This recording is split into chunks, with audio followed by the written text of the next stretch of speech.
Hello, David Hopewell from Gwynedd Archaeological Trust here again. This is the second lecture in a short series of informal lectures looking at the work of the Trust. I've been working on Roman projects over the last quite a long time. This is the second lecture and we're looking at the Roman Fort Environs project, which is where we started off with our studies of Roman Gwynedd. I'm a senior archaeologist at Gwynedd Archaeological Trust. You can find out more at www.henev.co.uk. In the first lecture we looked at the invasion of North Wales pretty much through the writings of Roman writer Tacitus and looked at a timeline. So this time, from now on, we're going to kind of focus on on Gwynedd Archaeological Trust's projects, so we're starting off with the Roman Fort Environs project. A bit of background: this was a project that was part of our CADU grant-aided programme of work, and it's really classed as a scheduling enhancement project. So we're looking at ways of getting further information about sites of national importance and seeing if we can increase their protection if necessary. Feel like a bit of a fraud. We're saying that this is the recent work of Gwynedd Archaeological Trust. I was somewhat horrified to realise that we actually started this project 21 years ago in 1999, but kept it going on in little dribs and drabs until quite recently. It's all been published. It's appeared in a couple of places. The initial paper was in Britannia in 2005, Roman Fort Environs in northwest Wales. But one of the other products of our Roman and other people's Roman projects is a book put out by the Royal Commission on the Ancient and Historic Monuments of Wales. Historical Monuments of Wales, I should say, called Roman Frontiers in Wales and the Marches. So we're looking at the Roman forts in North Wales that were set up after the invasion of Agricola. The slide shows a map of the forts that we know about and the roads. These are all auxiliary forts. They're bases for auxiliary troops. They're not Roman citizens. They were recruited from the provinces. The exact numbers of troops in the forts are not that easy to determine, but it's probably looking at 500 or 600. But many of these might be deployed on duty away from the base. Most of them initially had turf and timber ramparts and timber buildings, and then some were rebuilt in stone. They're all pretty much built to a standard plan. Now, the reason why we wanted to look at Roman forts is as part of our schedule enhancement programme was the scheduled area, i.e. the protected area around the forts, tended to be a very handy playing card shaped area of protection, and not really looking at what was known outside the fort. And we know from other places in the world, and indeed within the local area, that the fort was really the centre of a wider landscape, there was a lot of things going on in the landscape around the fort that was associated with it. This slide here is an aerial photograph of Canovium in the Conway Valley, I think taken by J.K. St. Joseph from Cambridge. This gives us an idea of a Roman fort sitting in its wider landscape. So we have the fort at the bottom, and to the top we can see a Roman road with little plots alongside it, and possibly some buildings. On the right of the fort we've got a bathhouse, and we can see roads going off in various directions. So this is the kind of thing we might be expecting around all Roman forts in North Wales and beyond, obviously.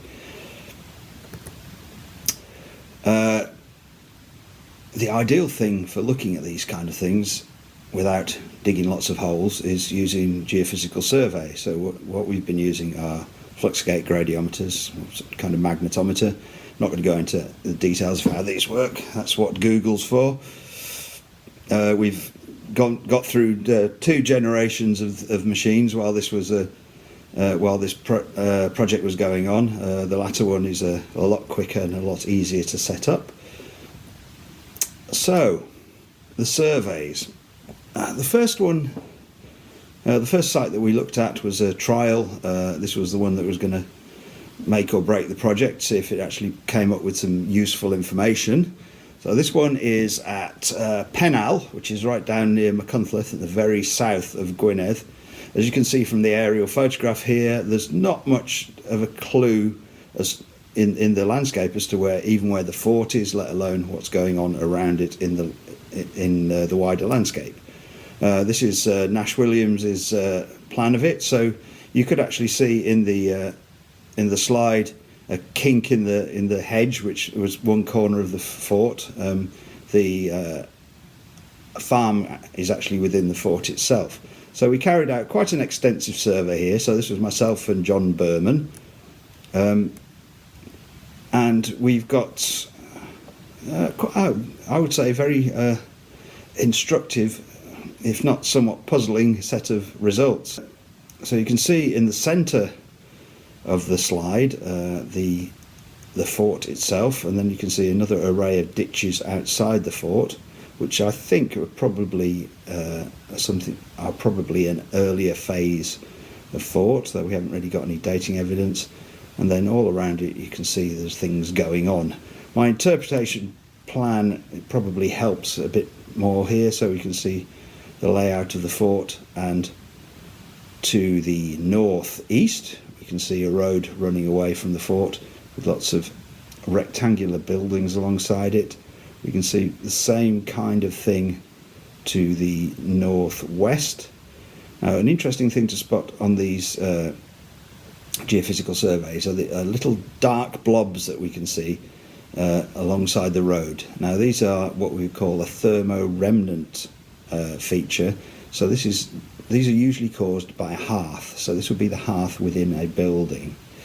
Other things on the survey, to the southwest, we have a bathhouse and I think what is a large courtyard building, which is something called a mansio, which is a kind of official inn, and a little shrine, number 28, right down the bottom there. If we look at this reconstruction drawing of the fort at Pennal, we'll have a look at a few of the major buildings and features of a fort, just very quickly.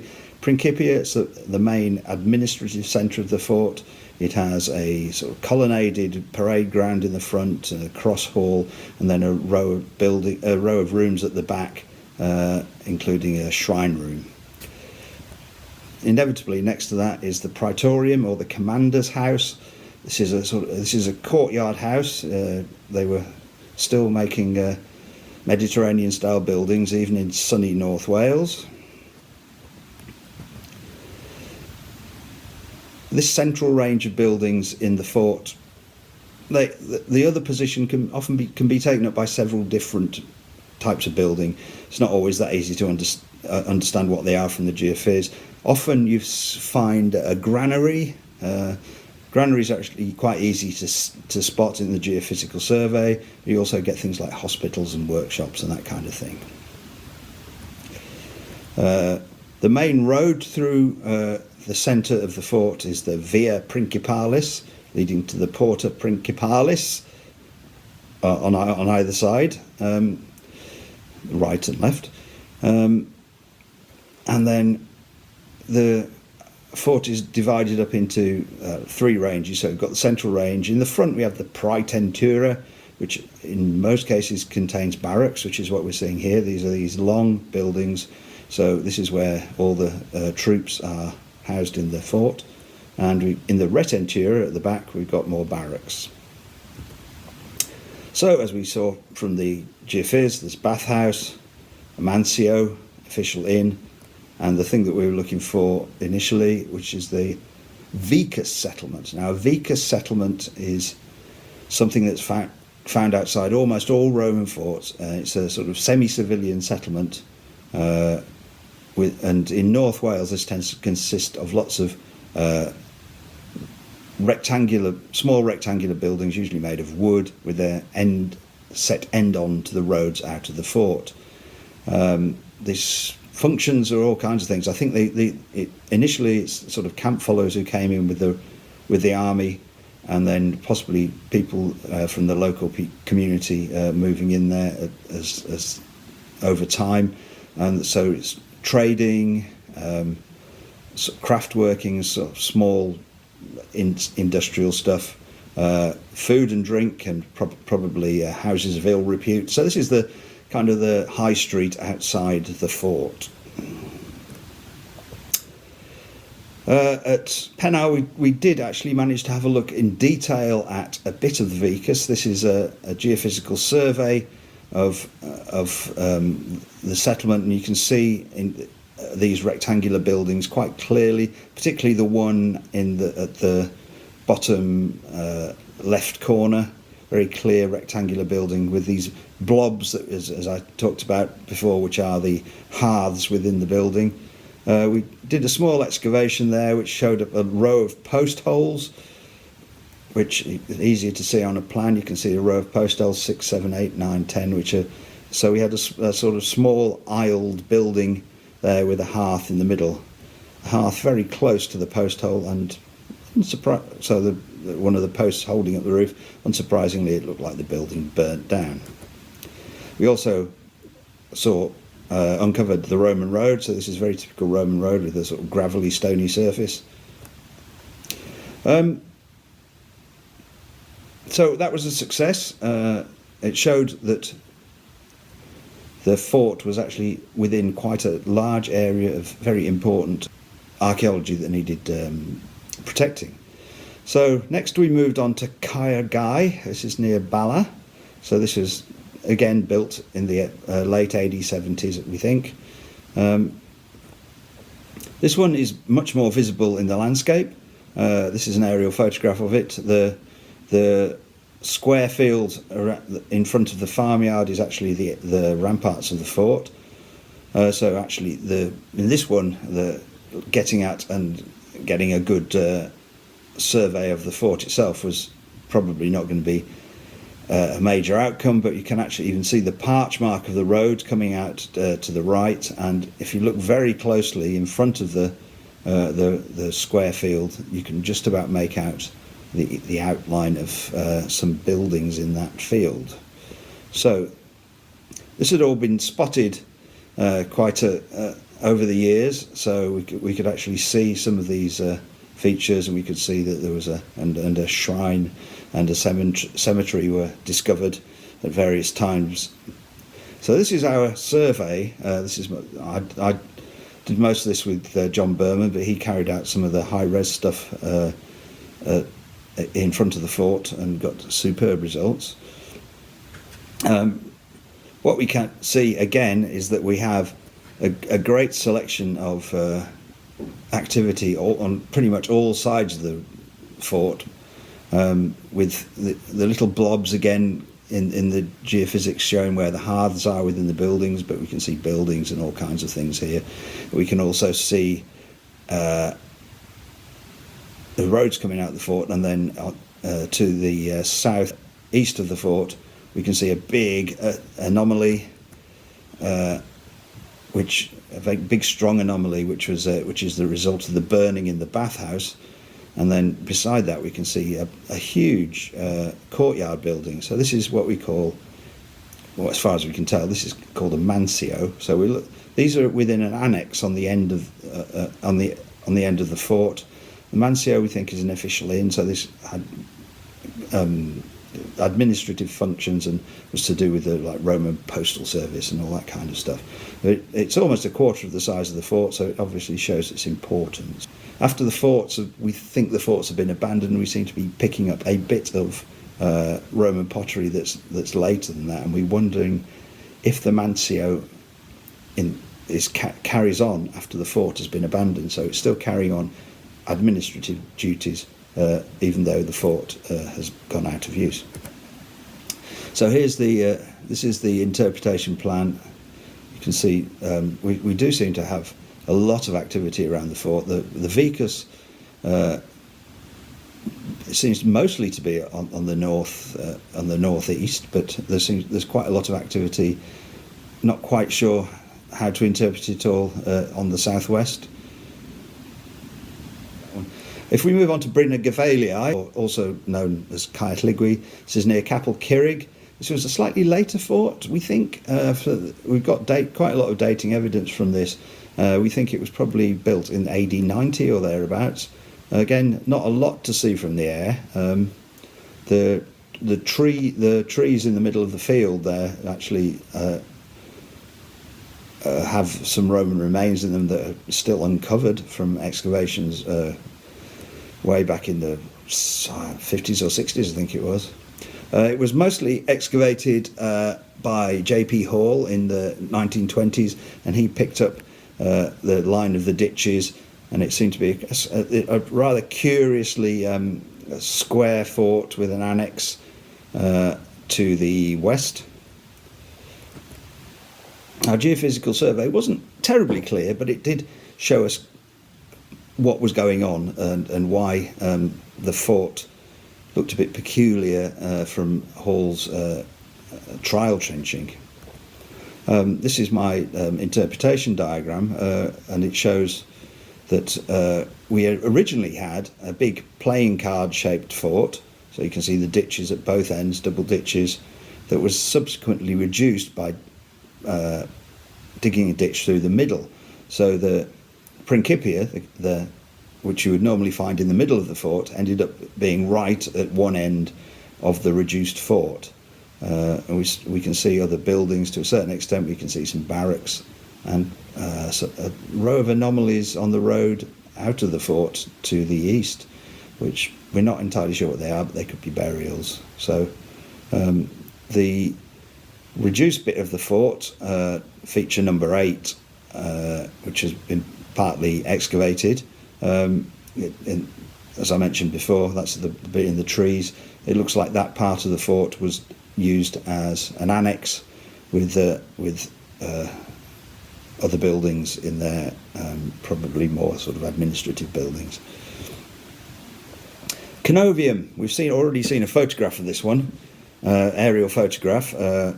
This is another fort from the late AD 70s, but it appears to have been reoccupied to some extent in the 4th century. We've seen this aerial photograph before. It shows there's an awful lot going on outside the fort. Our geophysical survey kind of reiterated this. What we've got to the north of the fort is a huge area of vicus settlement. It's a very dense settlement. Zooming in on it, we're looking at these dark blobs, which I mentioned before, are hearths, or some of them could be pits, but we can see all alongside the road, which runs up through the centre of the slide. There are huge amounts of these dots, which are all hearths, and it looks like we've probably got alongside the road there lots of different phases of vicus buildings. So we've got these wooden buildings set end onto the road. There seem to be quite a lot of them, and they've probably burnt down or fallen down and been rebuilt. So that's why we seem to have all these overlapping things. There do seem to be quite a few other buildings there. Not entirely sure what they all are, but it shows that we've got this big landscape around the fort. It's very important. And very important to the running of the fort, and presumably a lot of archaeology under the ground there. This one appears to have some kind of a ditch around it, so it could be a defended vicus, which is slightly different to the other ones we've seen.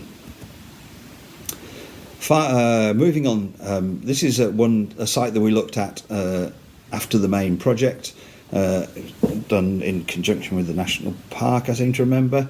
This is Tomanamere in the uplands near Trawsfynydd, a very sort of remote fort. This is a plan of the wider, what we know about it from before we did the work.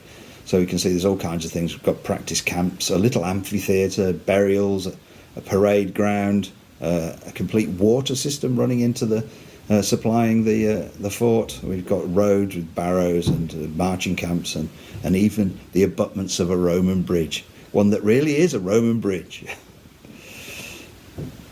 Our geophysical survey was a real challenge, but myself and John Berman got through it, and it came out better than I thought it would. We can see barracks on the eastern side of the fort very clearly. Not entirely clear what's going on on the western side of the fort. There seem to be some quite anomalous buildings there, but we don't even know from our geophys whether they're definitely anything to do with the Romans. They might even be to do with the Mott.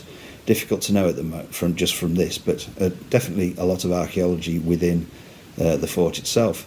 One interesting new discovery up towards the north, we can see yet again those giveaway thermo-remnant blobs on the geophysical survey. So it looks like we have a vicus along the side of that road running up to the north, kind of north east side of the fort.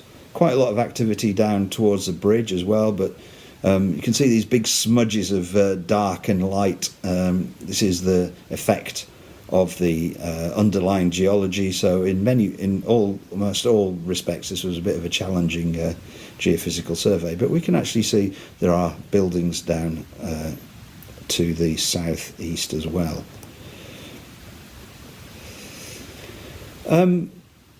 That's most of the surveys. We've got a couple more to look at. The latest one that came up, which wasn't really part of the main project, was a fortlet. Now, as we discussed in the first lecture, we haven't really found much on Anglesey itself, but fairly recently, so 1990, Mary Arris took an aerial photograph of an interesting little feature near Kemlyn Bay. And we eventually managed to follow this up. We weren't sure whether it was an Iron Age settlement or what, really. But it turned out to be a perfect little Roman fortlet. It came out very clearly on the survey.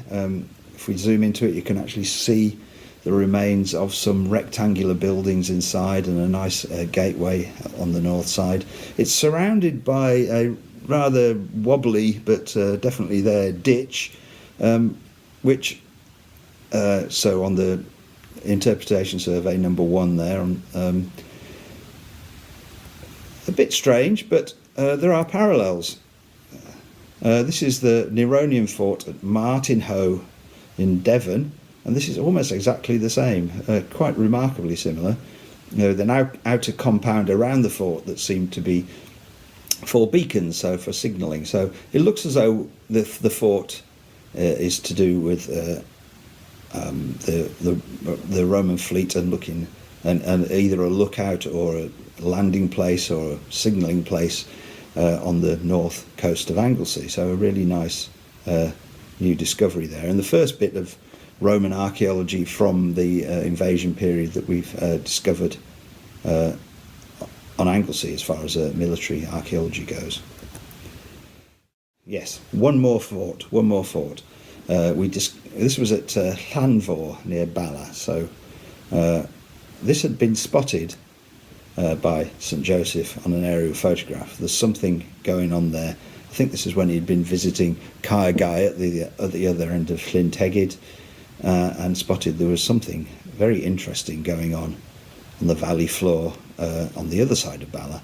We can see a big polygonal stores compound and a corner of 3 ditches just in the bottom centre of this photograph.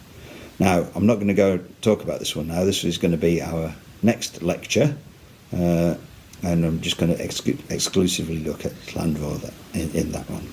So that's all we've got time for on this one, folks. See you soon, and we'll look at this fascinating site then.